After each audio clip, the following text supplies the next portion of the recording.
Salam xanımlar, hər vaxtınız xeyir. Bu gün sizinlə birlikdə həyatımda ilk dəfə mürəbbə hazırlayıram və həyatımda ilk dəfə hazırladığım mürəbbə də qarpız mürəbbəsi olur. Bu mürəbbəni Lənkəran zonasında hazırlamırlar. Əvvəllər bircə dəfə bu mürəbbədən yemişdim və keçən ildə bir dəfə Ağdaşdan mənə bu mürəbbə pay gəlmişdi. O vaxtdan dadı damağımdan getmir. Hər dəfə istəyirdim ki, bunu hazırlayım. Və bu axşam qarpız kəsəndə gördüm ki, qabıqları qalındır. Başladım qarpız mürəbbəsi videosuna baxıb mən də hazırlamağa. Əlbəttə YouTube-da baxdığımız hər şey, bütün videolar, tarif videolar düzgün çıxmadığından bunun da ölçüsü biraz düzgün çıxmadı. Xanımlar, mürəbbənin demək qarpız qabıqlarının üst yaşıl qabıqlarını, bir də içinin qırmızı hissəsini soyuruq. Videoda demişdi qırmızı hissəsini tam soymayın, amma siz tam soyun, yəni tam soymayanda heç də qəşəng olmur. Mən tam soymağa çalışdım, yəni biraz az saxlamışam. Sonradan peşmançılığını yaşadım ki, niyə tam soymamışam. Qarpız qabıqlarını soyuruq, qəşəng. Kətə kəsən bıçaq deyirlər. Biz tərəfdə kartof kəsən bıçaq da deyirdik. Belə bu formada bəzəkli bıçaqla qəşəng qarpız qabıqlarını doğrayırıq. Biraz balaca ölçüdə doğrayın. Mən uzun doğradım, sonradan fərqinə vardım ki, balaca doğramaq lazımdır və kiçiltdim ölçülərini. Daha sonra bunları qəşəngcə bir qabın içərisinə əlavə edirik. Üzərinə 2 litr su, 2 xörək qaşığı dolu soda əlavə edirik. Bərk olsun deyə, xırt-xırt olsun deyə. Bunu sodada saxlayırıq. Nə qədər istəsəz saxlaya bilərsiniz. 2 saat, 4 saat, 6 saat saxlaya bilərsiniz. Mən biraz yumşaq vari olsun deyə 2 saat saxladım.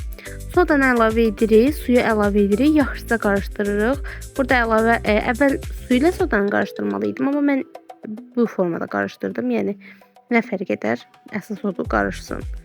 2 saat gözlədim və kənarda şərbəti hazırladım. Şərbəti hazırlamaq üçün qarpız qabıqlarını çəkirsiniz. Kilosu nə qədərdirsə 1 kiloya 1 kilo şəkər tozu əlavə edirsiniz. Hər kilo şəkər tozu içində videoda 2 stəkan yarım su deyirdi, amma siz hər 1 kilo şəkər tozuna 1 litr su əlavə edin. Qəşəngcə şərbət hazırlayın. Şərbətin içinə yarım limon əlavə edin və limonun toxumlarını çıxardın. Toxumlarını çıxartdığınız limonun qəşəng qarpız qabıqlarını hazır olmuş şərbətə əlavə edin. Amma sodadan çıxartdıqdan sonra mütləq yaxşıca yuyun qarpız qabıqlarını. Yaxşıca yuduğumuz qarpız qabıqlarını şərbətin içərisinə əlavə edirsiniz.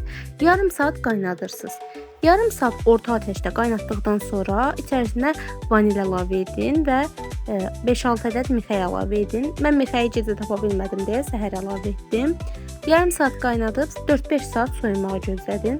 Gecə eləmişdim deyə gecədən səhərə gözlətdim. Bu formada oldu.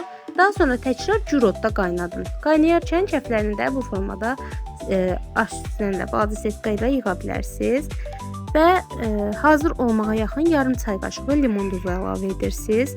Bir də bişmə hissəsinə necə baxırıq? Salfetkanın üzərinə şərbəti əlavə edirik. Əgər şərbəti hopmursa, demək ki, hazırdır. Mən hazırlayarkən baxdığım videonun azizliyinə uğradım. Mənim şərbətim biraz şəkəri qatı olmuşdu. Ona görə üzərinə təzədən su əlavə edib bir dəfə də qaynatdım. Ona görə sizə ölçüsünü verəndə sonrakı halına uyğun verdim. Məndə 3 banka mürəbbə alındı. Ləzzəti həqiqətən çox gözəl idi. İlk dəfə üçün məncə çox gözəl alınmışdı. Biraz məşəqqətli olsa da dadı çox gözəldir. Məncə hazırlamağa dəyər. Göz haqqınızı halal edin. Siz də hazırlayın, siz də nuş edin. Hələlik.